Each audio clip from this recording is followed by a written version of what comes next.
We are really excited to be at the table again, Holland. And tonight we are so proud to present this episode and very grateful for the sponsorship by Sam and Jackie Bolin. It is through supporters and sponsors that we can bring new episodes of the Afterword to the table. So thank you so much. Indeed. So tonight we're talking about the environment. And the 2019 Pulitzer Prize for Distinguished Fiction went to The Overstory, written by Richard Powers, and it features trees as central characters. The New York Times bestselling book Where the Crawdads Sing by Delia Owens held the top spot, #1, for 30 weeks. And it evokes images of the North Carolina wilderness with the animals and the habitats as key parts of the narrative. That's fiction. But in the nonfiction world, Time magazine named Greta Thunberg 2019 Person of the Year. So these themes that focus on the environment, that incorporate the natural world, they're really kind of captivating people. And the words that we use and the stories that we tell around them are gaining a lot of prominence. Absolutely. It's very important. And while we may enjoy reading stories that involve nature, actually having their lessons transfer into our everyday life is another thing. Whether it's inconvenience, costs, limited regulations, disagreement, how we move forward with the environmental causes is at sometimes controversial. The Environmental Protection Agency, the EPA, is at odds with its own scientific advisory board regarding rollbacks on many of the regulations. And specific states all across the country, California to Vermont, have taken on addressing the issues in their own states themselves. Yeah, absolutely. And when I was visiting my family in Virginia, I was so complimentary of my folks on their very large recycling container. And they explained that there was an additional fee to cover recycling, but they felt it was worth the cost and they were willing to do it. But it's interesting to me that there's a penalty for trying to do something good. Really? When I lived in Iowa, there was a penalty if you didn't recycle. Yeah, I think it's just becoming an expense. It's tough because we have limited ways to recycle. I mean, you and I talked about this almost a year ago, that China and Malaysia are no longer taking garbage from the U.S. And in 2015, which is the most recent year for which national data were available, Americans generated 262.4 million tons of waste, which is up 4.5% from 2010 and 60% from 1985. Per person per day, we're generating about 5 pounds of trash.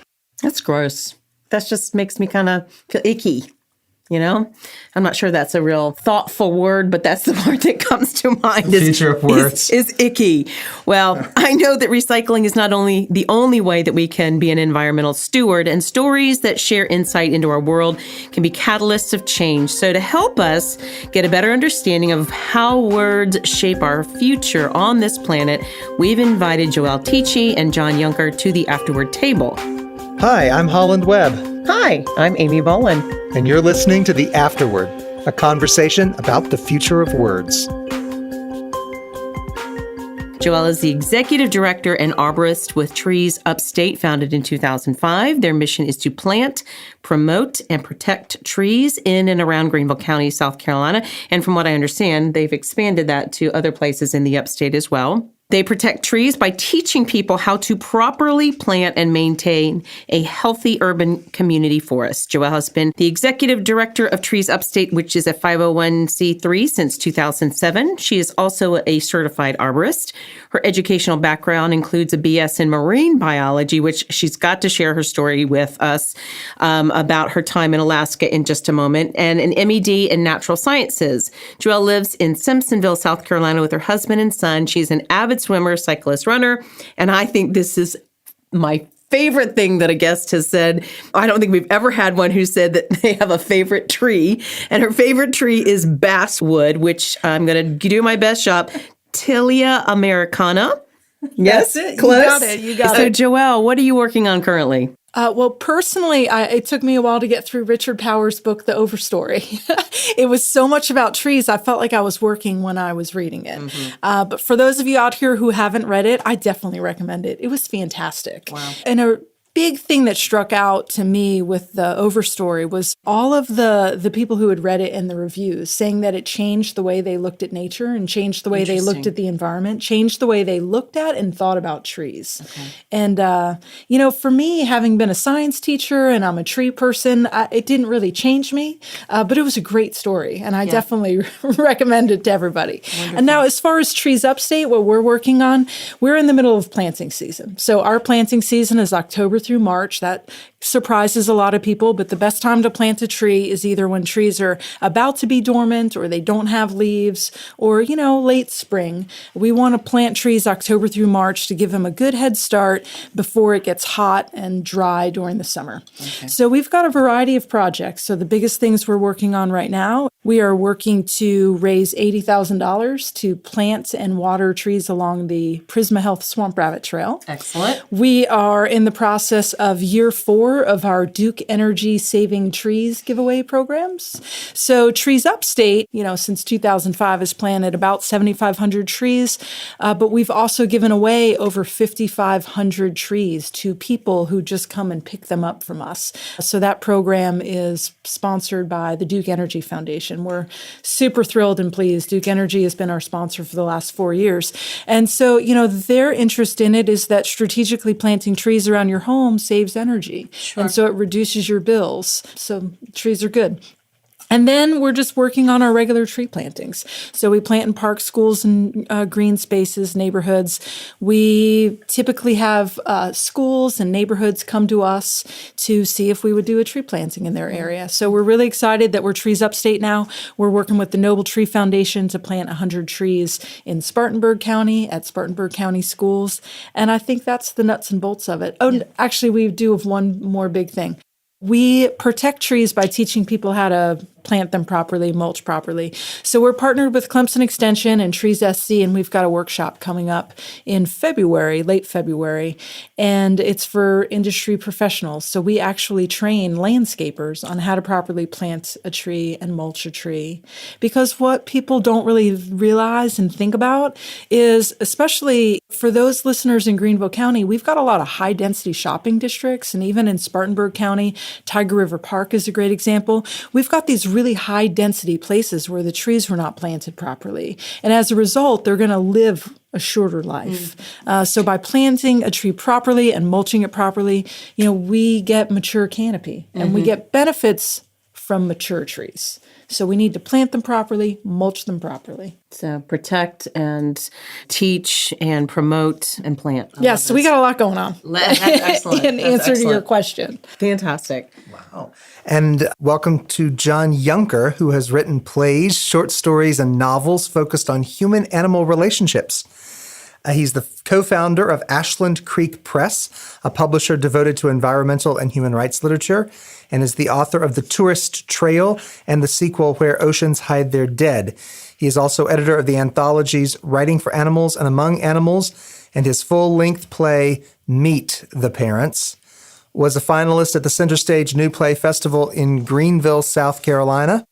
Species of Least Concern was a finalist in the 2016 Mountain Playhouse Comedy Festival, and his teleplay Sanctuary was performed at the 2017 Compassion Arts Festival in New York. And on and on and on. John, what is it that keeps you busy now?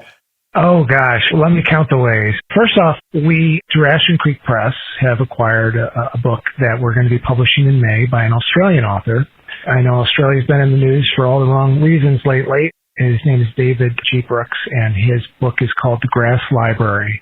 It's a collection of essays about his experiences fostering, adopting sheep in his property, which is in the Blue Mountains outside of Sydney, and it's really a gorgeous collection. It was originally published in Australia, and we acquired the North American rights, and we'll be publishing that in May. And I'm writing book 3 of this soon-to-be trilogy of eco-thrillers. So yes, quite busy. Eco-thrillers. I don't think I've heard of an eco-thriller before. Yeah, but that's a new genre. But when you watch the news, I'm almost thinking that we watch eco-thrillers, unfortunately, in the news. So truth is stranger than fiction sometimes, but good for you, John. Yeah, what gets you passionate about the environment, actually, John? Well, if I were to go back to a point in time where I really considered myself a quote-unquote environmentalist. It would be about 12 years ago. I was working with my wife. We were doing a volunteer penguin census down in Patagonia. And I spent a week there with these penguins, walking among them and counting them and studying the landscape and the eggs and so forth. And I knew very little about penguins at that point. I assumed they all lived on ice, which they don't. So I was really rather ignorant at the time. And I also did not realize they will swim up to 100 miles to find food for their chicks. And it just dawned on me, just how much work that is for these tiny little creatures and what risks they face from fishing trawlers and pollution and now changing ocean temperatures. And that, of course, inspired the Tourist Trail, that novel, but it set me along this journey of just thinking about how the ocean, you look at one little creature, a penguin who's standing in front of you who has chicks. It was when I gave up seafood because I realized I was creating the demand for those fishing trawlers. And so that was a journey that I've been on ever since. That is a really interesting. I'd love to know even what got you doing a penguin census in Patagonia. I mean, we started off there with it's kind of an unusual. It's a whole other story. Yes, definitely. What about you, Joelle? What got you interested in the environment? I'd say we've got to go back to either 7th or 8th grade, which would be 1986, 1987. Back then, environmental issues were not in science textbooks yet. And my science teacher, who I adored, mentioned something about global warming. And I thought, what? And then somehow we were talking about endangered species. And I thought, what? And so I've got a very distinct memory of learning about how many pandas were left and how many Bengal tigers were left. And when I learned that there were species that we were driving to extinction because of habitat loss and deforestation and desertification and all of these words that were new to me, they just kind of like blew up my little 12-year-old mind. And I've been a card-carrying environmentalist for the past 34 years. Yeah. You had a very personal experience in Alaska. Oh, yes. So, I guess on that path, you've got to frame it. I became passionate about the environment at the same time that, Reagan was president. And then when George Bush Sr. was running, he was talking about he was going to be the environmental president. And so I was already aware that there was policy issues based on party lines. So I started gravitating a little bit towards environmental policy, but then I decided that I loved animals so much. I wanted to be a marine biologist. Right? Everybody wants to swim with the dolphins. So I became a fisheries biologist and I was working in Alaska and I was on some of those same trawlers that, John is talking about, how he stopped eating fish. I got off those boats and became a vegan for 6 years. They were so disgusting. But as a fisheries biologist in the middle of the Bering Sea, where we couldn't see land, whether or not we had big trawlers or crab pots converted to catch cod. I was on longliners as well with individually baited hooks. So all three styles of fishing, we were catching trash. There was trash that would be on the lines. There was trash that would be in bird stomachs. And I had a Pacific cod in a sample one day, and it had a distended stomach. It just didn't look right. And so, again, I was a biologist and sampling. So I popped its abdomen with my knife, and it made a weird noise. And so I dissected its stomach, and there was an aluminum can in it. And I cannot begin to tell you how many anemones would be stuck to fishing gloves, how many anemones would come up just stuck to like cans and trash, and it was awful. Mm-hmm. And at the time I was on a trawler, so I thought, all right, if you drag a giant net through the ocean, sure, you're going to catch some stuff. But then we also caught stuff with crab pots, and then we were still catching trash on long lines of individually baited hooks.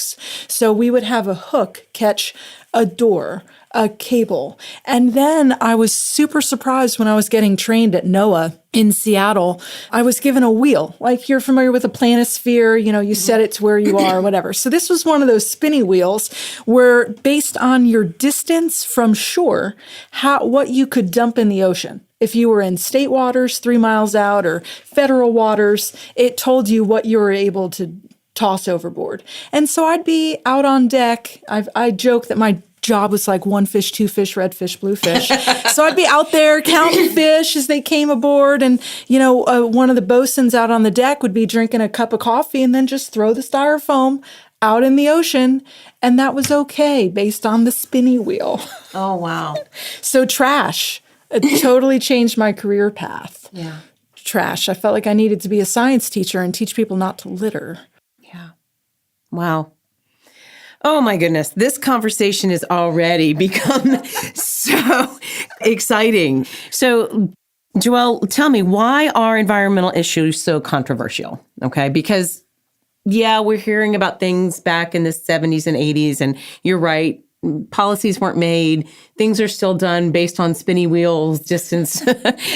What makes these environmental issues so controversial? Well, I'm going to say there's at least 3 different things that come to the top of my head. The first is I remember, I went to Catholic school, and I remember the difference between, opinions and values, right? Mm-hmm. And so when you start talking about who's going to win the Clemson game or something, some people that don't care about football, they really don't care. But an avid fan is going to really get heated up if you start talking about football, right? So an avid environmentalist, card carrying, they're going to start to get worked up if you are starting to talk about their core values. So emotions start running high. So I think that's one thing, is that it's a hot button. It's a trigger for a lot of people. Mm-hmm. And then I think a second prominent reason is that we have people who say they're scientists and they are reporting, claiming to be experts, talking about subjects that are not their field. If we only asked climate scientists about the weather and climate, we would get much different answers than if we asked a scientist who was a physicist or a geologist or a chemist. Why are those disciplines commenting on some of these topics? So I think a lot of times there's a lot of confusion. That would be answer number 3, is confusion. And I think number 4 is this idea that it's us against them, us against the environment, maybe. I remember a man at the zoo came up to me about 10 years ago and said, I don't understand you in America. Your rules are so hard. You make it so hard for business. And I asked him where he was from, and he said China. And I tried to engage him in a conversation about air quality over there. But, the bottom line is that some of us know that our water and our air is cleaner today than it was back in the 50s and 60s and early 1900s because of our environmental policy. And then there's another group of people that just think it's a hindrance.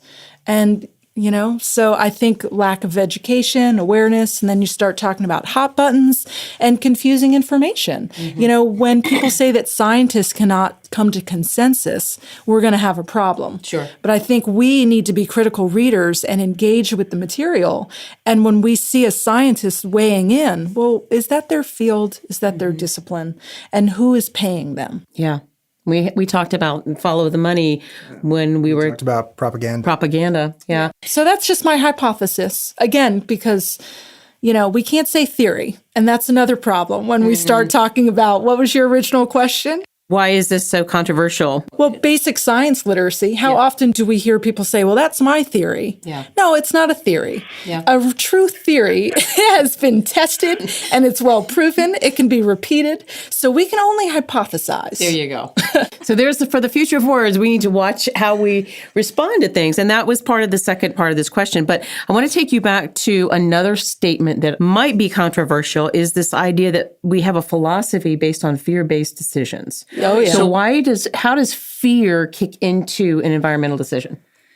I'm going to throw myself under a school bus, pun intended, is a local example is that a few years ago, in response to yet another travesty, another shooting at a school, Greenville County Schools had a third-party audit done. And some of the recommendations included removing trees that could give access to people. Access to the second floor, access to the roof, access as a shooter. And so we have started to see trees aggressively pruned, trees removed that were, in the auditor's mind, too close to the school building. And I would argue that a shooter's not going to climb a crepe myrtle. So I would say that's an example of a fear-based decision. That's just ridiculous. I mean, school shootings are a problem. But let's leave the trees, because on the opposite side, we've got a lot of great data that says if kids can see a tree from their classroom window, their behavior issues are going to decrease, and kids with ADHD are going to be less fidgety. They're going to be able to pay attention better. Trees are good. Well, and there's coming into that confusion piece. We have to clarify the confusion. How about you, John? What are some environmental issues and why are they so controversial?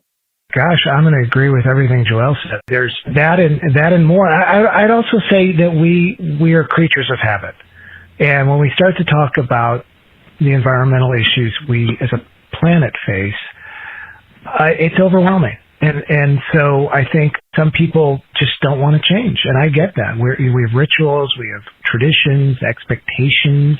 And I think to make any change, it's uncomfortable. It's inconvenient. So I totally understand why a lot of people take the denial route or the obfuscation route. There's also, of course, a monetary reason in a lot of cases.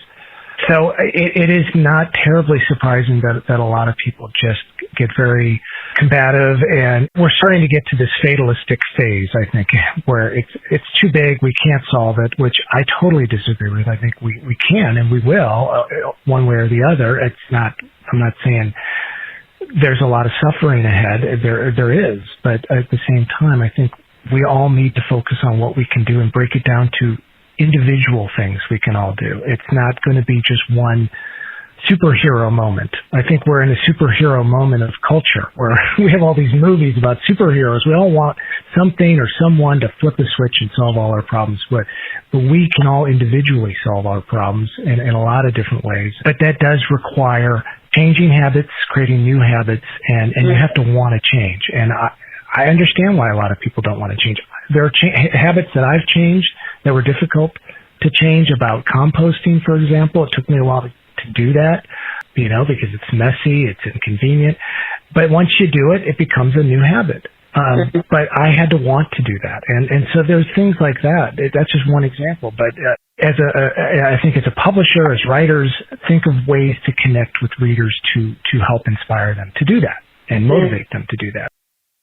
Well, that's a great answer. And I think, Joelle, you mentioned a little bit that the overstory kind of did that. It did help to motivate, maybe think about things in a different way. And I appreciate this idea of words. So, John, how can we engage in civil conversations in this place of controversy? Because you do mention that it is this place where people get up in arms and we do have this fatalistic view. So how can we engage in a civil conversation about the environment? Boy, I wish I had an easy answer for that. I think it's going to vary. I think that the core to it is empathy, because, for example, I can only look at myself and the journey I've been on, and I'm several versions of myself along in life.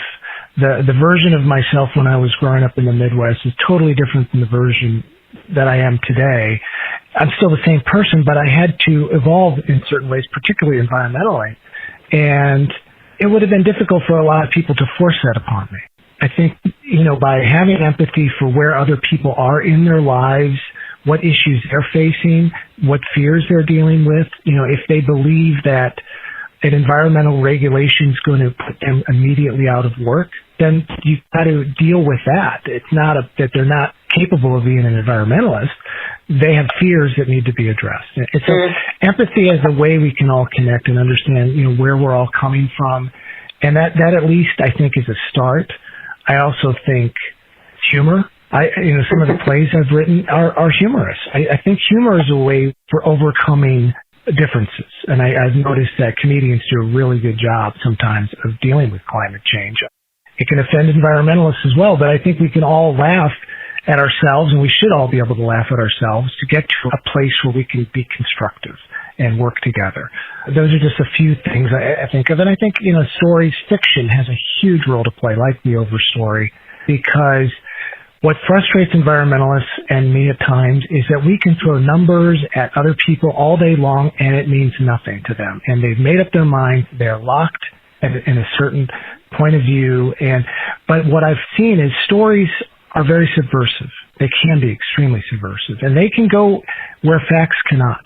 Ideally, they go right to your heart, but they can penetrate a very stubborn individual if you can get to them through the right story, and it's often subtle, and it can be through any genre. And I talk about eco-thrillers. It can be through a romance novel. It can be through anything. But there are so many stories waiting to be told that can have a positive impact for this planet. That's awesome. Joelle, you mentioned a little bit about opinion and values. Is there anything else you want to add to having a civil conversation? Because sounds like you've dealt with an enormous number of people who probably come from all different walks of life. Mm-hmm. So how do you get that conversation going? The first thing that struck me when John was speaking was one of Coveys' 7 habits: seek first to understand and then be understood, which I think is huge if we're going to have a civil conversation, is hearing people out, because we do all have different opinions and ideas and values. And so when we address people's fears, that's huge. The other thing that struck me with what he just said, so I can throw out all sorts of data. My head is full of numbers about the value. We can quantify our tree canopy in the Upstate. We can quantify it by census blocks, by municipalities. And if I start dumping out all of these numbers about the value of trees with carbon and water, people are just their eyes are going to get all glossed over. So the other thing that struck me, is storytelling. So I think that if we want to engage people in civil conversations, we've got some marching orders to tell more stories. Yeah. Whatever form of media it is, whether it's articles, it's podcasts like this, it's books. I think the more that we can do to capture people through stories and really get them to connect, I think that we would be doing ourselves a huge service. And then the other thing when it comes back to seeking first to understand and then be understood is I think a good start to a civil conversation is really questioning people and trying to get out of them what their value and what their connection is to nature. Mm-hmm. Because everybody's going to have a story about climbing a tree.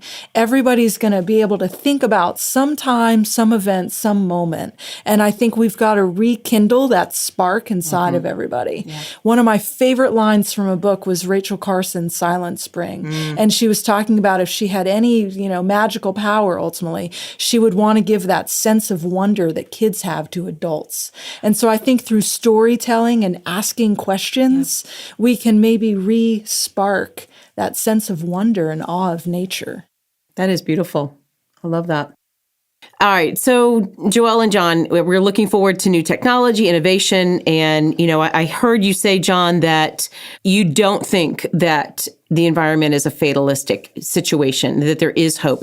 I was listening to information last night about other countries that are using technologies that are already in existence. But the problem is we just aren't using them to the fullest extent to help the environment. So do you have any other insight as far as what needs more research, what needs more development, or what do we just need to do a better job in the environment?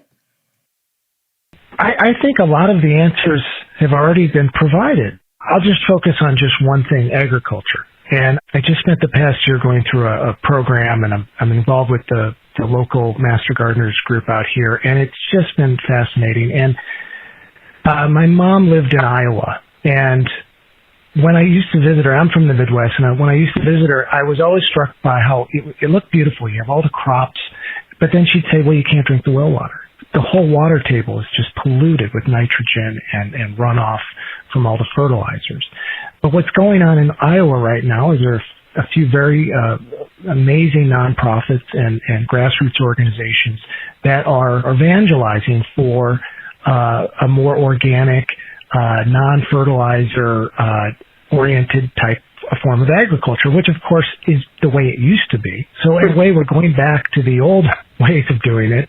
There's also an organization called the Xerces Society, focused on insects, and they're working with farmers to encourage them along the boundaries of their farms to plant more native wildflowers, to do more for insects, which of course is going to benefit them as well. So these seem like very minor things, but collectively they're huge, and they've been with us almost from the beginning. But what's happening now is there's a lot more research being done to show that these very basic, simple ways of encouraging, native wildflowers, drought-tolerant gardens in our yards, carbon capture, through a variety of agricultural methods. There's so much going on right now that I am very optimistic that we can kind of retrain ourselves to be more efficient with the way we use water to grow crops and treat the soil from a more regenerative perspective. So we're treating the soil not as something to be used and abused and then we dump more fertilizer on it, but something that just regenerates. And there's a lot of literature that is just really amazing. I've been devouring it lately, but there's a book that highly recommend, Braiding Sweetgrass by Robin Wall Kimmerer. And she talks about indigenous wisdom and the teachings of plants. And you can get so much out of that. And a lot of this is not new. It's been with us from the beginning. And it's just a matter of, I think to some degree, using modern research to tell us what a lot of people already knew and going back to that and treating the soil with more respect, because it'll give us so much more. And that goes to what Joelle's talking about with trees, having a better understanding and respect for what a healthy ecosystem, which includes trees, can do for a community. That's brilliant. I'm curious where your mom lived in Iowa, because I used to live in Iowa. Various places, but outside of Iowa City was where her final place where she lived. And she lived on 5 acres. And I love visiting, but when you began to see, the planes dropping pesticides and you started to learn the amount of toxicity in the land, it's actually kind of scary. And of course, I'm from St. Louis, and the Mississippi has all of that runoff, and it goes all the way down to the Gulf of Mexico, and there's this whole toxic area now in the Gulf of Mexico, and that all sources back up to the farmers. And I think we were talking earlier about the Klamath River that goes from Oregon to California. It's a salmon stream as well, but a lot of the algae that we've seen in that comes from runoff from farms, animal agriculture and conventional plant agriculture. So we collectively need to retrain the way we think. Obviously, wanting organic crops is the first start as a consumer, because you're telling farmers that I want more organic crops, and that's the first start. But farmers can also need to be reeducated to have a better relationship with their land. And my dad he grew up on a farm. So my grandfather was a farmer, and I talked a lot to my dad they were in North Dakota, and he said that's how that's how my dad farmed. I mean, so it wasn't new. It's old. It's just, his father was very suspicious of chemicals and fertilizers as a farmer. But in a way, I think we're kind of coming full circle around to that. And that gives me optimism.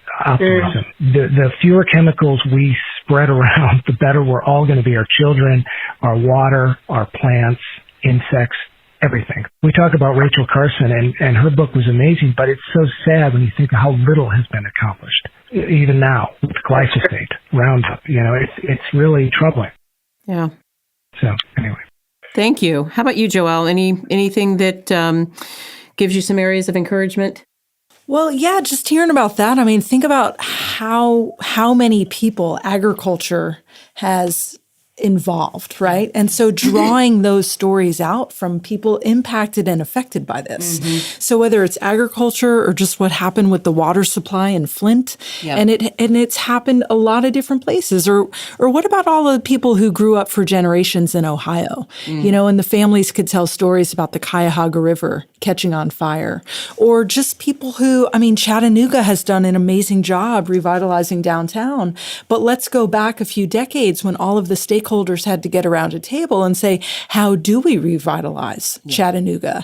And get back to the people telling the stories where, Chattanooga decades ago, you had to turn on your headlights during the day just to see, because the pollution was so bad from the plants and the factories. And so I think that what gives me hope is drawing people's stories out so that we can actually realize that we're not on opposite platforms. We're on the same platform. We are pro-health and pro-environment, and those two things are intertwined. We cannot separate those things out.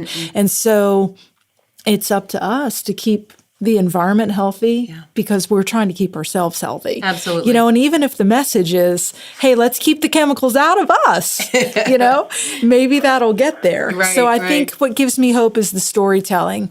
What gives me hope too is this discussion that we're having. Mm-hmm. When we talk about a civil conversation, I think we need to remember to go back to our children and each other, whether it's friends and families, and talk about what it means to have a civil conversation with each other, as opposed to being a bully. Mm-hmm. And as opposed to using social media to bully people. Right. I think that right now we're allowing a conversation that is not friendly and civil. Sure. And we somehow need to get the word out, and we need to remind people that let's treat each other with respect. Yeah. We may have differences of opinions and values and ideas and whatever, but we can still be respectful to each other. Absolutely. We've lost a lot of human decency and respect.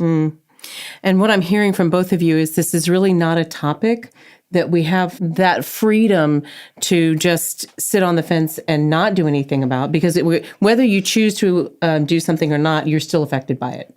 And so having these civil conversations is such an important thing. And I'm really grateful for this opportunity to hear these stories, because I'm not familiar with all the places that are outside my eastern seaboard growing up. So hearing other stories of Alaska and the Midwest also expands my purview. It expands my ability to understand the story.